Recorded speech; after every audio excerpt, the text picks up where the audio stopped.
Aloha and welcome to Connection to the Cosmos with your host, me, Dr. Lisa Thompson, where I have out-of-this-world conversations with extraordinary people.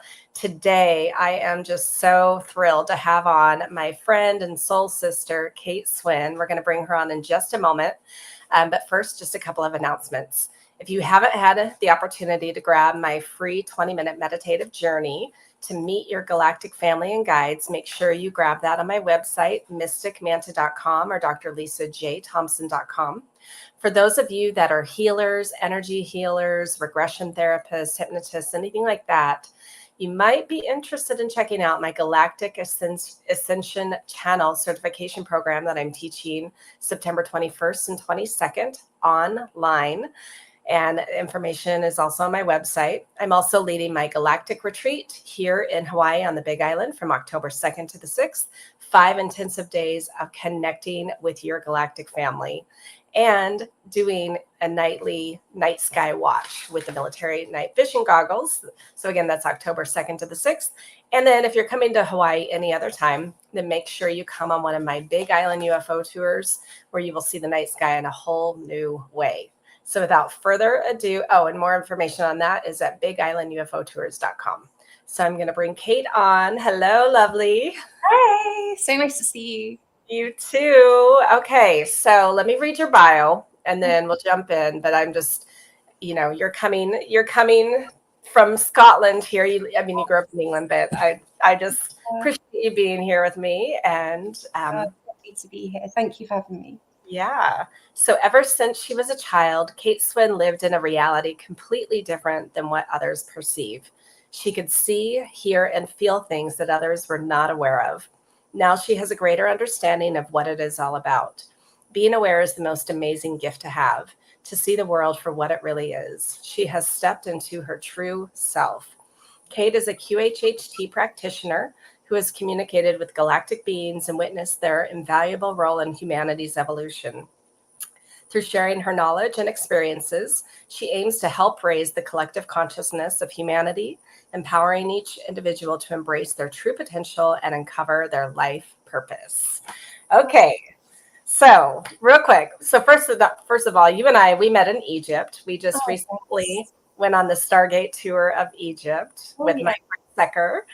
And it was, okay, I know my standard question. I'll bring that up in a moment. But I loved when you introduced yourself in the first night, because you're like, I don't know if anyone's going to understand this or get me. But oh, yeah, I was so glad you were there.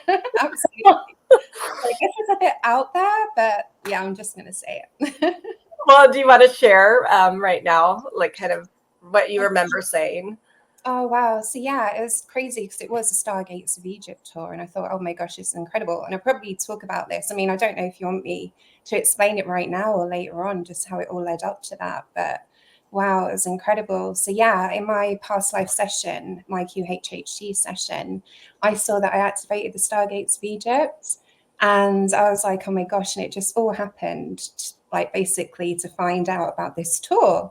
And I was like, this is crazy, because I used to activate the Stargates in Egypt. And I thought, oh my gosh, just standing up and saying that in front of everyone, I was like, people are going to think I'm really crazy. It's like, this is the reason why I'm here, because I saw myself do that in a past life. So, wow. So, yeah, I was just like, I'm just putting it out there. This is what I used to do. So I'm really happy and can't wait to remember.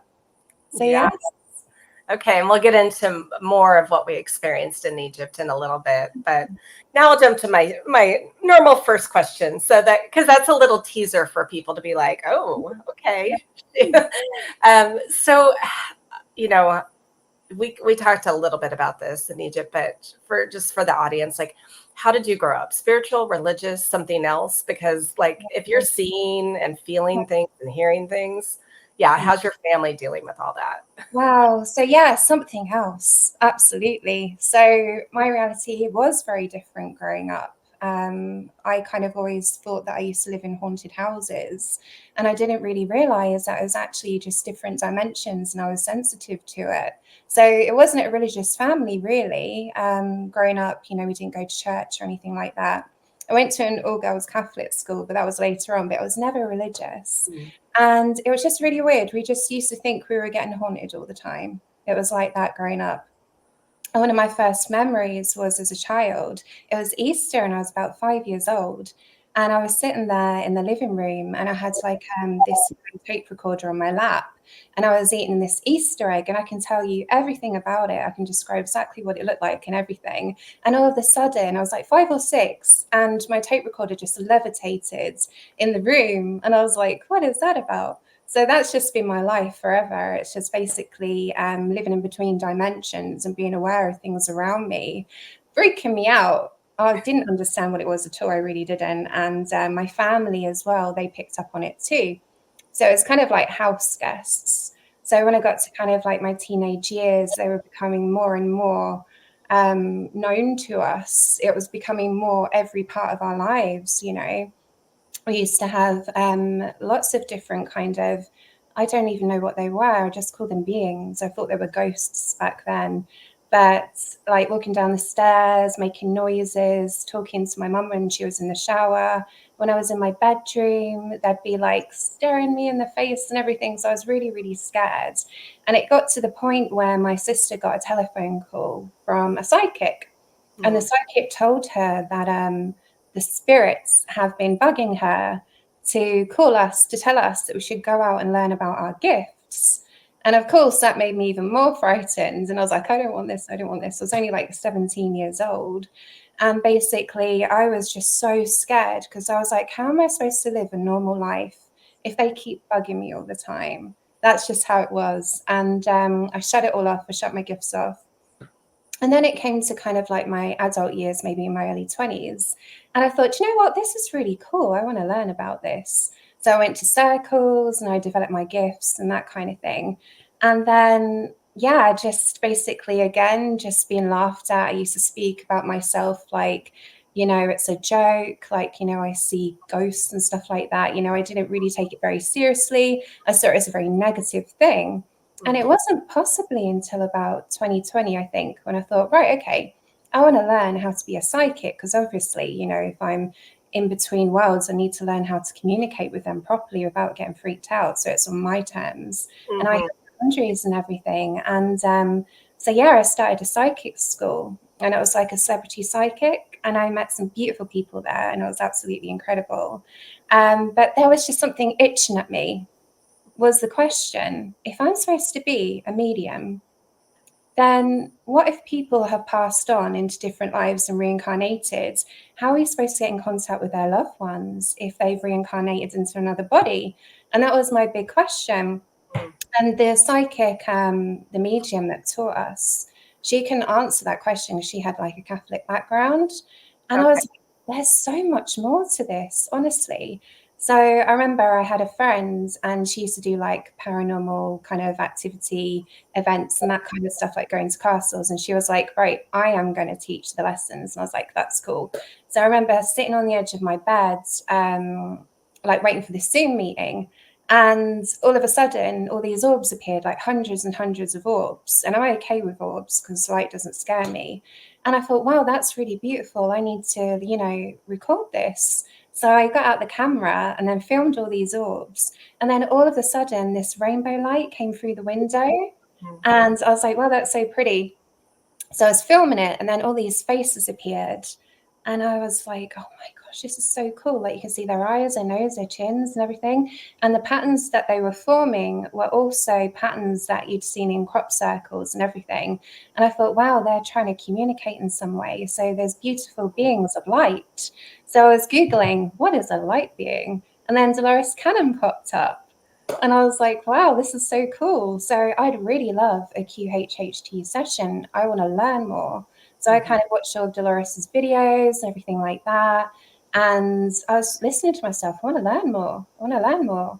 And then I just saw that they did the course to be a practitioner, and the rest is history. Oh, that's So long story short. so. When did you, or when and maybe have you gotten over your complete fear of other entities that maybe are not the light beings? Well, it was perception. It was perception, because I'll give you some examples of when I really felt their presence. So there was a time I was in a relationship for 7 years, and I was quite young back then. So you thought you'd get married and have children and that kind of stuff. And I was very much kind of like, that's my life now. And then things happened and we broke up. And I went back to my parents' house. And I remember my mum, she's not very affectionate. So she's like, if I just hug you, you're going to cry. So I'm just going to keep you over there. You know what I mean? And I was like, oh my God, I'm so sad. And then I went to bed and I was just like lying there. And I was just so upset. And I just felt like 6 figures, like either side of my bed. And I was in Rendlesham, by the way. I used to live in Rendlesham. I mean, how mad is that? Okay, well, for people who don't know what that is, because I do, but tell them, like, Yeah. the history of Rendlesham. Yeah, so Rendlesham had a military base, and it was just across the road from where I lived. And they had some really famous UFO activity there at this military base. And it was back in the 80s, I think it was. And it was all to do with kind of like the stuff that they were keeping there, perhaps like nuclear or something like that. And they saw this ball of light across the forest. And it just came in and deactivated everything, and just so interesting. So like my family lived in Suffolk, so this was just a place where we lived, and it just so happened to be across from there. So that was really crazy. And my mum and dad saw like lights in the garden and that kind of stuff. And even living in that home, you would hear tapping coming from like the living room, and then it would go into the kitchen, and then it would go through all the rooms, and then my door would go bang, bang, bang, bang, bang. I'd be like, okay, I'm going to turn the TV on now. And I used to put my mum, because I used to have to sleep with the light on all the time. And so, yeah, I felt these figures either side of my bed, and I was terrified, and I put the duvet over my head, like, go away, go away, go away. But now I look back at it, and they were there for me when, you know, making themselves known when I really needed someone to be there. So that was incredible. So it is about perception, and that took the fear away. Because I remember when I even first started seeing like lights in the sky and that kind of stuff, and I used to record it on camera, and then I used to send it to my friends, and I used to run home and go, oh, please don't come and get me. You know, it was kind of like that. I just had this fear, and it was because of what's in the media. You know, it just really freaks you out. So to get over the fear was perception, and the way that they showed themselves to me was so beautiful. How can you be scared of lights? Light is very pretty and beautiful. So once they showed themselves in that way, I wasn't scared anymore. Okay. No, that's good, because I think a lot of the audience still has some of that fear mentality just because of Hollywood, the media, the government. And that's actually one of the reasons why I do the show, why I do all the work I do in this field, is really to change that fear-based narrative. So it's important, because if we can take away the fear, then we can create that reality where they could come in and, you know, we could all work together. yeah. Beautiful. Well, so let's jump into then when you had your QHHT session before you became the practitioner. What sort of lives were you experiencing in that? Was that the Stargates one? Well, the thing is, I became the practitioner before I had the QHHT session. I just believed in it completely. I was like, this is the calling. This is real. This is, you know, everything. It's so true. So yeah, I had a couple of lives first that I saw. But yeah, it's amazing. I mean, I don't even know where to start with this, because it's like a TV series. It's like they show me like episode 1, 2, 3, 4, 5 through different clients' stories. So I guess I can talk about that and how it relates with my past life, because there's a couple of my past lives that are linked in with those. Yeah. So, like, they're all scattered, but it is episode 1, 2, 3, 4, 5. So like the first one was when I had when I was the practitioner for a Between Live session with a lovely lady in Scotland, and she had this beautiful life about Lemuria. And she was basically on the beach, and she had this beautiful home with her husband. Her husband worked a lot, and she was there with her child, and it was a blissful life that she had. And then basically the Atlanteans came in and took over, and it was all violence because they wanted to take the land. They wanted to take these crystals. It was sacred land for a reason, because they had to get these crystals. So that was like part one. And then part two was seen from the eyes of the guardian of Atlantis. And that was an incredible session. So basically he was like protecting these crystals that were in the main building. And they had all this technology, advanced technology, like kind of like a med bed, where, you know, if they were out fighting with anyone else, they could rejuvenate their body. Mm. And, you know, it would take like, I don't know how long it took, but it would just fully heal the body completely. Yeah. So they had this wonderful technology, and they kind of hid them because there was others from outside of Earth that were interested, the lower frequency beings, in this technology. So they hid them in the volcanoes, because if they needed to destruct them, then it would be easier for them. So that was an incredible session. So that was like part 2 of the story. And then obviously whatever happened, and like the darkness kind of spread across the earth. And then the people that survived from Atlantis, this is what I've kind of gathered through my sessions, then settled in Egypt. But they were there for a couple of 100 years, and they kind of like forgot what they had before. So they were just fishermen again. But then these beautiful beings came in to help them, to give them the technology to be able to build the temples, because the people had forgotten how to connect with Source. So by walking into these temples was kind of a reminder for them to connect themselves with Source, because they gave this beautiful example of how you're supposed to be connected unless you plug yourself in. Like a mobile phone wouldn't work unless you were to plug it in and be connected. So they just gave this beautiful, you know, metaphor like that, which I always do through sessions, which is incredible. But they talked about the symbols of Egypt. So the symbols were kind of like this information that, just imagine you had a big, massive library and all this information, and you're never going to have enough time to sit there and read it all. So they kind of put this information into the symbols, and then it would be the priestess who would hold the information. But the sacrifice for the priestess would be that they couldn't have children, because they would hold this energy within them. It would be so powerful, you know, that they could teach the people and everything. That they would hold this symbol that was placed into their foreheads, and all this information could be accessed. And then, you know, Egypt could rise again with this technology. And then it was my story, which was, I call it the story of I and Isis. So basically, I was a high priestess of Egypt, and I was there after kind of like the beings were there and they went away, and I was kind of like their representative. I was kind of like the bridge between the two worlds. So my body was created. I wasn't actually born from a mother. My body was created and my consciousness went into my body. So it would live for like 1,000 years. So I saw many pharaohs there, and I was the advisor to the pharaohs to make sure that what they did was for the best of humanity. So I had the ear of the pharaoh. But also I saw that I activated the stargates of Egypt. So I saw a stargate ceremony. I saw how it was all kind of put together with the frequencies of sound, and just this veil that would open, this portal that would open, and these elders came through, these elder beings. And it was kind of like this initiation of a child that I saw, which was one of the Pharaoh's sons, and he was being given gifts. And I thought, wow, that's where Godfather comes from. You know, when these gods come to bestow gifts upon children and that kind of stuff, the Godfather. So that was really interesting. And then, yeah, it was just wonderful because we had that technology then, and we wanted to spread it all across the world. So we wanted these portals to be opened up everywhere.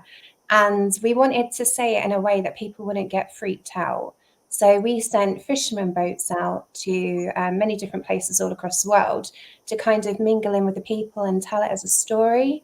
So like the story of Atlantis and the story of dragons and stuff like that, so that people wouldn't get scared or feared. And it'd be a natural thing, because when their children would grow up, then they'll be like, oh my gosh, I want to be like this person, and I want to play with these games and this kind of stuff. And that's what our plan was. But the people in power that cause all the destruction back from the Atlantean time, they didn't want this to happen. They didn't want the people to have the power, because what power would they have? So that was very interesting. So they wanted to shut it all down. So we kind of hid a few of the things underground and everything. But it was just never the same after that. That was kind of like the fall. And then after that, I saw a lifetime that I had where I walked through the Sahara. And this was a different lifetime. Okay. There'd been a cataclysm, and there was ancient technology still around, like kind of like in the stones, like the big stone structures, megalithic sites kind of thing. And I had to go around to see what was left, to see if it was still of use to humanity. And if it was still of use to humanity, then we'd hide it. But if it wasn't going to be a use at all, then we'd have to destroy it. So that was a really interesting life to see as well. So it's just amazing how they give you like all these episodes of this is what happened, you know, tell the story, share the knowledge, and make people aware of actually what is hidden from our history. I love that so much. I mean, and just to hear it in that progression, like the episode way that you just did. Yeah, that's fantastic. It's wonderful. So what's interesting is, you know, the life that I remember from the time of the building of the pyramids and all that, you know, I was not human. I was one of the Syrian ETs. Wow. As a genetic engineer. And so when I was called to go to Egypt, it was to really see from boots on the ground what we had created and what we had helped the humans to build. And so it was fascinating. And what's really interesting is that like you got this message of the Syrians, like that you were going to meet the Syrians in Oh my Egypt. gosh, I know, because I've got wonderful like psychic friends and that kind of stuff. And the thing is, I kind of knew about having teachers right now, like Palladian teachers, Arcturian teachers that would come through. But all I used to hear was, why so serious? Why so serious? Serious, serious, serious. And like when I look out of the window where I live right now, like Orion's belt is there and it's just everything like Sirius is up there and it's just staring me right in the face all the time. So I said, okay, obviously like this major like Stargates of Egypt tour is happening right now. And I've got to tell you how that led up to that as well, which was incredible. Okay. Because I love giving people examples that the universe is really working for you. So I'll tell you that little bit in a minute. Okay. But yeah, serious. So I was like, okay, so when I get to Egypt, what have I got to do? Am I supposed to remember all this stuff? You know, am I going to remember all about these portals? What's going to happen? And they says, don't worry, the Syrians will be with you and they'll show you what to do. And I was like, okay. But I didn't realize that like the Syrian energy were actually within the people of the group. I just couldn't believe that. And I remember like when I met you and I remember us sitting in like the lobby and stuff and we talked on that meeting, didn't we? The welcome meeting. And I was like, oh my God, I'm going to have to show you all my beings. And then you were showing me all your ships. And then you were like, have you seen this one? I was like, oh my God, it's a blue avian. You know, I'm just going to have to hug now. You know, it was so lovely, wasn't it? It was just so lovely to have that connection. And Syrian and Sirius kept popping up everywhere we went, like in the paintings in like the Coptic church and that kind of stuff. Sirius was present. Yeah. It was amazing. It was so special. And I want to know about your experiences that you had in Egypt. Well, we'll talk about that. Tell the story of leading up to how you got to God. Right, okay. So what happened was, so I was working part-time at work and I was getting really bad fatigue, okay? So I was literally falling asleep all the time. I'd have my sessions on my day off with my clients and I just wouldn't have any time for myself. So I kind of would fall asleep on the train home. I'd fall asleep on the sofa and then I'd think, gosh, I don't have a life. This is awful. You know, I just don't have a life. So due to the fatigue, I thought, right, okay, because I was like a shift worker. So I'd like work early shifts 1 week and then have 2 days off and then work late. And then my body clock was everywhere. And so I took like 2 weeks off sick from work to try and get my body clock back together again. And so the first day I went back to work after that, I fell asleep again. And I was like, well, that didn't work. And then the second day I was going on an early shift and I was on the bus and I was right behind the bus driver. And I think I was replying to an email or something like that. It was like 5 o'clock in the morning. It was so early. And I was just really distracted and people were getting off. And I was like, oh my God, I have to hurry up because I'm going to miss my stop. And I got up and my phone fell on the floor. And then I went to go and like bend down and pick my phone up and I whacked my head on the rail in front of me and like it cut my face open like here. And I was like in so much pain. It was because I thought I like broke my nose or broke my bone or something. And I went to work and I was like, oh my gosh. And it was just a shock. I was in shock. Like, I was like, tears and pain and shaking and everything. And people looked at me and says, "You're not ready to come back yet." And I was like, "Yeah, maybe I'm not actually." So then I went home, and then I had about another month off work, and I went back again. And then I was helping put up this kind of like heavy barrier kind of thing. And my back was really hurting because I was holding myself back from what I should be doing.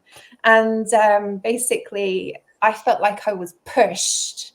I felt like I was pushed, and I fell down onto my hip, and I really, really hurt my hip. And I was like, "Oh my God."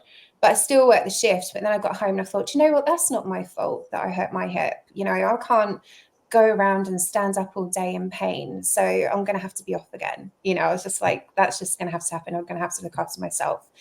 So I was in so much pain. Usually if I'm off sick or I've got days off or something like that, I'd be on the website, I'd be creating things. You know, I'm a creative person, I'd be writing. And then I was like, I'm in so much pain. I'm just going to have to like lie on the sofa with a hot water bottle, you know? And I was like, I'm going to have to put Gaia on, you know? And I met Sarah Bress and Cosme when I was in Ibiza, and we had a session planned for the week after. And because she asked me if I could help with her book that she was writing. So I was like, yeah, that would be amazing. I'd love that opportunity. So I thought, I'm going to put on Gaia, watch Sarah Bress and Cosme, Secret of the Sphinx. And I was out searching for it, and then I saw it, and it was Area 51, Stargates of Egypt. And I was like, are you kidding me? I was like, are you really kidding me? This is incredible. I was like, no way. I was like, that's mad, because that's what I used to do. I used to activate the Stargates of Egypt. I mean, this could have been anything. So I put it in, and I was watching it, and within a couple of minutes, I saw there was a tour, and I was thinking, oh my gosh, when was this recorded? This was probably like a few years ago. So I'll Google it. And then it said it was like in April 2024. And I was like, you must be kidding me. I was like, you are so kidding me, right? And I was like, this is mad. I'm going to have to go. And then I was kind of like, oh, well, I'm not going to have enough money, because like it was already November and you had a couple of months to pay up kind of thing. And I was like, this is not going to happen. And then it did. And then the universe gave me the money. And then I was like, oh yeah, but I really need like spending money. The universe like doubled my budget. It's like, you are going, you're going on this tour. And I was like, oh my gosh, but it changed my life completely, because all the sessions that I had about the ancient civilizations and everything that I saw, even about the cataclysms and everything, and the buildings that I saw and what I was connected to was real. Yes. Like really happened. And that just changed my life, because I thought, wow, this is actually real. This is true. This is amazing. And the connection I had with you guys was so fantastic as well. It was just a beautiful, beautiful group as well. So yeah, it's amazing. It definitely was. Well, and you know, so when we were at some of the different locations, you were having some massive visions and aha moments. And so the first one that I remember distinctly was like, it was our first day at the pyramids. Oh, wow. Those false doors. Uh-huh. Right? Do you want to tell a little bit about that experience, and then when you saw the building next to the Sphinx? Yeah. So yeah, there was, oh gosh, yeah. So much happened in Giza. Yeah. So so we saw the false doors first at Giza. And I was like, we're all pulled over there, because we're all looking at like the pyramids, and I was like, this is pulling me over here. And then like Mohammed, he was the tour guide. He kind of took us over to the false doors, and he's like, what do you think they are? I'm like, it's portal. I was like, they are portals. I feel like I'm getting pulled in here. But yeah, so then we went over by the Sphinx, and again there was this building pulling me forward, and I was just kind of like, and I says to Mohammed, what is that building over there? And they says, oh, they call them tombs, you know, because that's what their purpose was, the tombs. And I was like, okay. And then I was speaking to you, and was it Mike or someone, and I was saying, oh my gosh, like I'm really drawn to this building. So I got my camera out and I was like showing you guys a picture. Yeah. And we went around the other side, and then Ahmed was there, and he was like, yeah, they're the false doors, they're the portals. And I was like, yep, absolutely. Yeah. I was like, that's so cool. And then so we went to just stand outside the Great Pyramids. And I just saw this purple light, this purple energy. And I Mhm. was like, wow, this is so cool. And then when I got back and looked at my photos, I remember like I was speaking on voice notes to my friends, just giving her the update. And I was like, I saw this purple light. And I was looking through my camera and it captured the purple energy. And I Yes, was it like, that's so cool.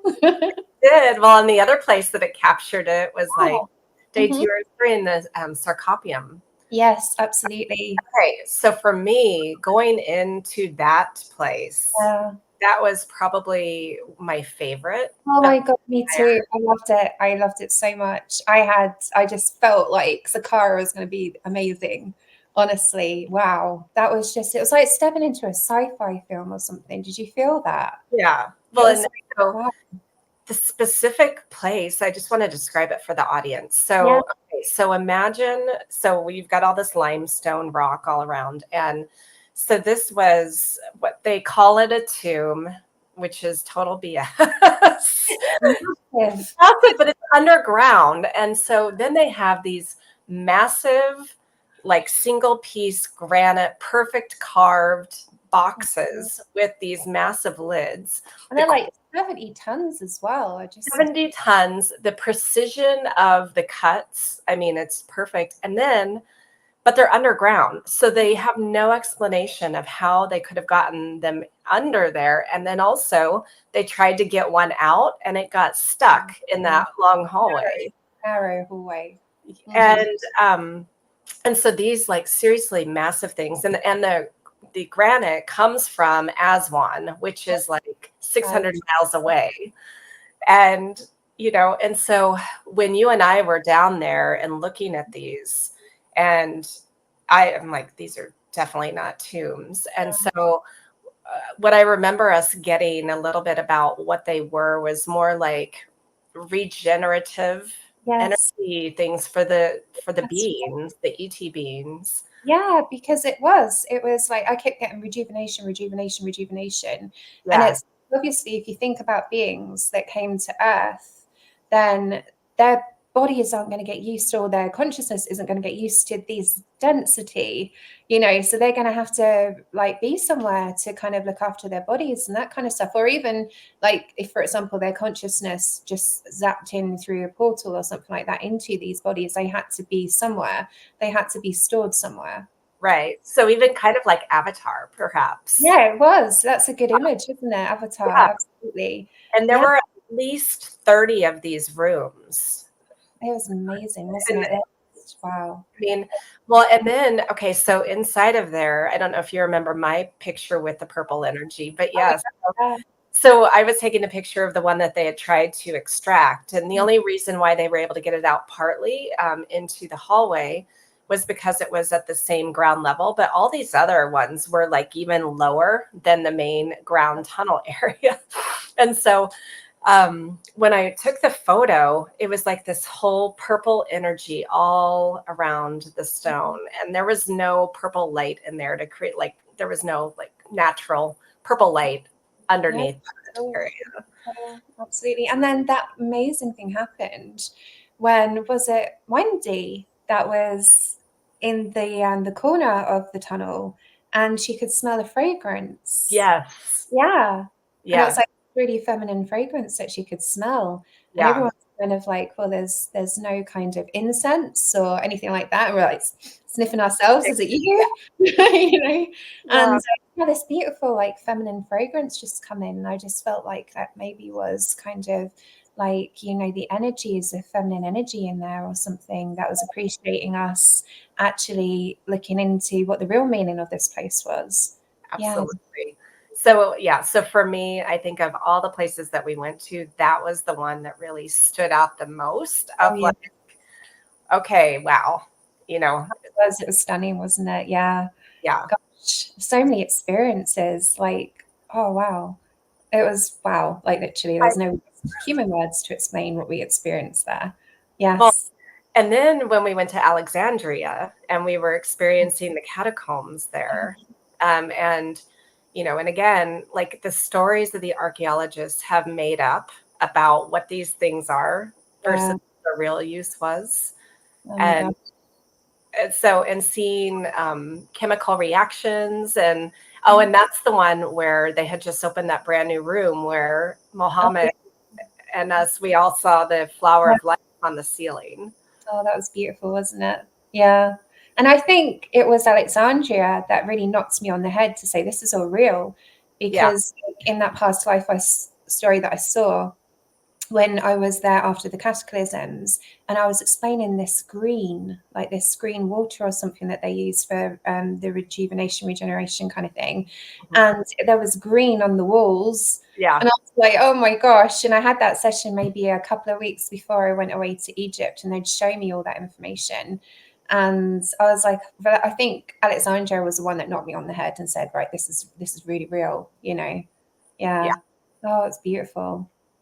And I loved it down there as well. It was just, again, it was like those chambers with the big boxes in. Mm-hmm. Oh, so wonderful. Now, not as big a boxes. So No. that maybe perhaps more for human size entities. Yeah, absolutely. Yeah, definitely. Yeah. But still just wonderful, wasn't it? It just gets you thinking. Yeah. Well, it does. And so like when, what I want the audience to understand is that when they're calling something a tomb because it's a box with a lid, that doesn't mean that it is a tomb. And especially when there's other evidence around, but they just, you know, for some reason, they don't want to think outside the box. Literally, right? And because even then, when we were inside of the King's Chamber of the Great Pyramid with the sarcophagus, right? And they call that a tomb. No. And I was getting energy like it's some kind of power, energy power source. What was you experiencing when you were there? So it's Wendy and I, we stayed behind while you guys went down into the subterranean chamber. And so I just sat there with my back against it and my hands touching it. And I was feeling the energy of like that it is a place for energy generation, but also I think it's receiving energy and transmitting energy. Yeah. And it was incredible because as well, like one of the sessions that I had as well to add on to this Egypt theme was about activation. So I have a friend who's a practitioner, and she's just on the other side of Glasgow in Ayrshire. And she came because we're the ones that swap sessions with each other and get these amazing information about ancient civilizations. We're always getting them. And we're working together to uncover this information. And then she came to mine and she bought me this beautiful necklace, a triangle necklace. And I was like, oh, that's so beautiful. I need to wear that when I do the session because I need to absorb the wonderful energy of a QHHT session. And because she always channels the beings always come through and have a conversation with me. So we were having the session, and she's the one that had the Symbols of Egypt session. And she just started talking about this energy and activating the pyramids. And we were supposed to go to one of the pyramids in Scotland and activate it. And then she says, no, wait a minute. Well, this being said, wait a minute. You are also supposed to take this energy when you go to the Great Pyramid. And I was like, wow. And they said that the reason why you need to be there to activate the pyramid is in this moment, this energy that you will use from this session will actually like raise the consciousness within 500 miles parameter of the Great Pyramids. And that's like a transmitter, you know, it's like it would do that and it would raise the frequency. And I was just like, wow, this is really cool. So like I did that. And in return, when I was in was it the King's Chamber? Is that what they call it? The Great Chamber? Yeah. Yeah. And when I was in there, they gave me some visions. And I remember I saw this vision of this little boy. And he was running down these stairs, like kind of like it was like kind of like outside. He was running down these stairs and that kind of thing. And I was saying, "Oh, I'm having this vision." And then I remember Mike said to me, "Oh, that was some of the information that was written on the plaque outside of the Sphinx." And I was like, "What? I didn't even know that." And I had this other vision as well, which was really cool. So when I had my back against the box, I had this other vision about the people that had to live underground because it was too hot. The earth was scorched, so they could only go up. Like, this is when they were trying to get back up again to the surface level. Mhm. And they were finding it hard to find food and that kind of stuff. So they just went deeper and deeper and deeper for it to be cooler as well. And then there was these crystals down below, and that's how they would survive, was off this energy of the crystals. And they kind of gave me all this information. And I was like, that is pretty cool. But you saw the faces as well, didn't you? Was it I you did. who? Yeah. Yeah. Because so I had my eyes closed for a long time. And then I decided, no, something told me to open my eyes and just start looking around. And again, it was still just me and Wendy in there Yeah. alone. And so then all of a sudden, all these faces start popping out of the stone. Yes. Yeah. That was really cool. It was. I was like, okay, am I imagining this? And then I'm like, no. Just go with it. Right place. Not to imagine. Definitely not. Absolutely. Real. Yeah. Totally. Yeah. What Well, else yeah. I mean, what else did you experience when you were there? There was so much, wasn't there? so one of the really cool things is last summer I had gone to Peru for a couple weeks to do the ancient alien kind of tour of Peru, and so getting to see the massive stones, megalithic stone structures in Peru that were almost identical to what we saw in Egypt. Yeah. And in Peru, you're up in the high Andes, you're at like 14,000 feet. The quarries, like in Egypt, are very far away from where these structures are being built. And the stories that the archaeologists tell, it's just laughable because they're like, oh, they rolled it on logs up this big mountain. And I'm just like, I don't think so. It's Nope. so high up. How would they do that? Like, literally, there's no way. No. And so just, and I know that around the world, we have these megalithic structures. We have these precise, like, you can't even put a piece of paper, in between, and there's no mortar or anything holding them together. Like, the technology that we had back in the ancient times was just so much more incredible than what we even have now. Oh And so seeing it in Peru, seeing it in Egypt, and it's very different seeing these temples and structures in person as opposed to on TV. Oh yeah, because you don't realize how big it is until you stand right up against it, and Right. just towering above you, and you're like, Yeah. what is this? Yeah. So even like when we were cruising down the Nile and going to the temples, and these pillars, and then just the artwork with the stories. And the one, was it, trying to remember, was it Dendara maybe, where it was the levitation scene, and then it had the story of Atlantis on the wall. So that was Edfu for Atlantis. Okay. Yeah, It was Edfu, right? And that's where the Abydos levitation. with the, I can't remember, that we just went to so many I know. places. Right. Yeah, there was a really cool. Yeah, it was Edfu with the bubbles around. Yes. Yeah. Showing the levitation of the temples and of the rocks. It wasn't even just Edfu, it was other places as well that we saw that. Yeah. Wow. And it's right in your face. And that's the thing, right? Like, you go to Egypt and you really pay attention and you look at the hieroglyphs and drawings and everything like that.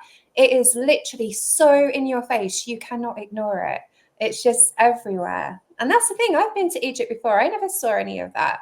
And now it's kind of like you're stepped in different reality, because when you believe it to be your truth, then it is literally right in front of your face.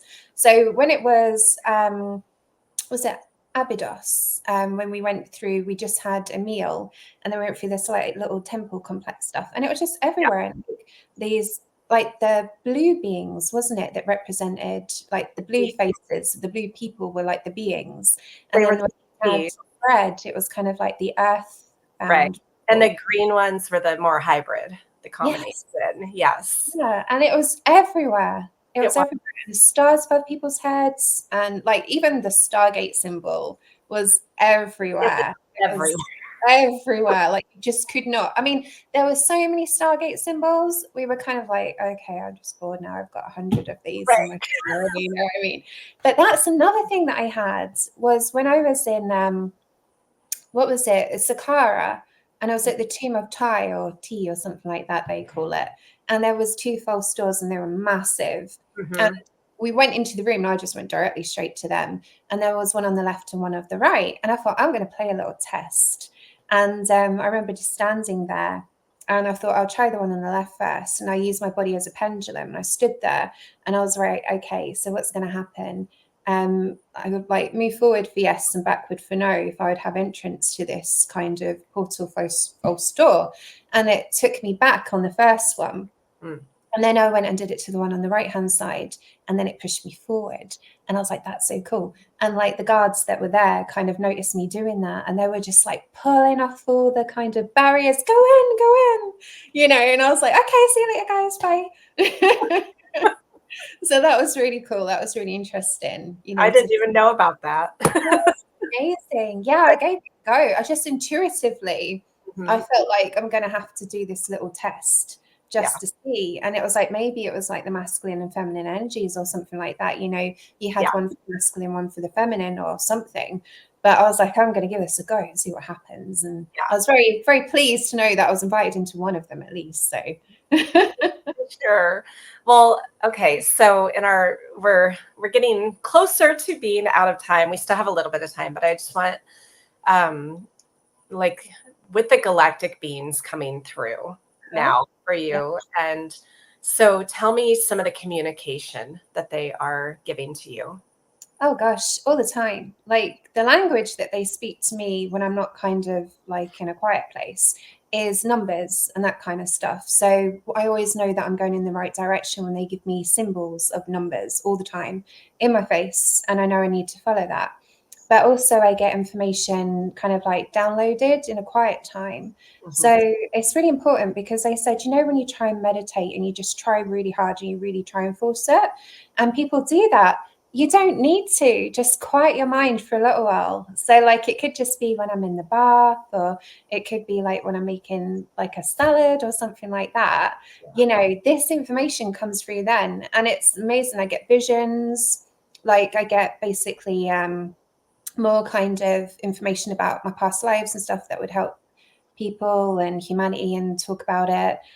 Just everything. I mean, there's so much I can't even pinpoint. It's just so much information on a daily basis that comes through, like do this, do that. You know, it's just because through your session, they actually told us that this is how they do it. This is how they communicate with humanity. It's like they have the ships out there outside of the Earth's atmosphere, but they can't interfere. So they can't just physically just land here and tell us what to do. So what they do is they put thoughts into our mind. So we think it's a thought that we thought about that. And it wasn't, it's them. They're putting things into our mind all the time, and it's being open to that. Yeah. It is. Well, and like to your point, yes, they can't go against our free will, but when we are asking for that connection, that communication, and for them to show themselves, then if it's physically possible for them to do so, then they will. But it has to be like asking like from the heart. Oh yeah, the best. Yeah, absolutely. That's a frequency, isn't it? It's unconditional love frequency. And the thing is, I just want to put across to people that, you know, when you go out there and you're physically looking for something with your eyes, it's not always the case because they're not always going to be in the physical. So it's best to kind of just tune into their frequency and just kind of shut down, like close your eyes, and then you might be able to feel them because it is so subtle. It's not going to be like, I say to people, there's not going to be like an angel with big wings, you know, sitting on the edge of the sofa. It's not going to be like that. It could be like a flash of light. It could be just like an orb or something. You know, it's very, very subtle when they come in. And that's the thing. It's like, because I remember in Ibiza, I went for the QHHT Practitioners Reunion, and we all sat there near this beautiful kind of island. It was like the island of the goddess, you know, it's like volcanic rock. And we were all doing this like Atlantean ceremony, closing our eyes and that kind of stuff. But everyone's kind of focus was on the sky. But then I could feel all these beautiful blue beings just around our circle of people just standing there. So you don't always have to look up in the sky. Yeah. Know that some are actually here with us. Yeah. No, Yeah. that's beautiful. And one example of that I just want to share real quick is one night I was leading one of these spiritual UFO tours, and one of the ladies on the tour is a psychic medium, and she's clairvoyant, so she can see, dead people and other things. And so, we were calling them in, and when we came out of it, she opens her eyes and she could see all of these different types of beings forming a circle around us. Oh, wow. All different races. And Yeah. then there was one human standing behind my former husband, Skip. And she didn't know that his mother had passed, but because she's like, there's a woman behind Skip. I'm like, yeah, that's his mom, Anita. Oh, wow. But she could see all of it. And so even though like I wasn't able to see it, I could feel the energy of it. Right. Oh, gosh. But when you really tune in and really are coming from that heart place, Yeah. they're always there. Oh my gosh, yeah, they really are. And it's about raising your frequency to Yes. be on the level, and just that's the key. It's the heart space, the unconditional love frequency, because that's what they radiate. That's their kind of, their dial up code is to be in that level with them, because it's so hard for them to come into this density. Like it's so hard, like just, try and get rid of that thought that they need to be solids. Just understand that it might just be a feeling. Everyone's different. It could be a feeling, it could be a knowing, it could be like just a little flash of light or anything like that. They're still there, they're still with you. Yeah. Well, in our little final bit of time, anything else you'd like to share with the audience about? So I know with QHHT, you really can only do in-person sessions, but you do between lives, which you can do online, right? Yeah, so I can do past life regression and between lives online anywhere in the world, absolutely. And it's really amazing because even between lives, you get to go to a past life that you experienced. But, are you traumatized still by the death that you had in that lifetime that you're carrying it into your lifetime now? Who's your soul group? Who are the people that you incarnate with in many different lifetimes? What's the reason why you incarnate with them? And why did you choose your body? Why did you choose to be this person that you are now? Were there any other timelines or anything that you could have chosen? It goes into so much depth. And it's lovely because you go to the spiritual realm and you meet with your spirit guide. You get to be there with them and experience what they're like. And you meet the soul council and you learn more about things on a high level of, all your growth and your lessons that you're learning in this lifetime and many different lifetimes as well. Yeah. Well, and I definitely I feel like you're part of my soul family. Oh gosh, yeah, absolutely. Right. So we felt it 100%. We did, yes. Yeah.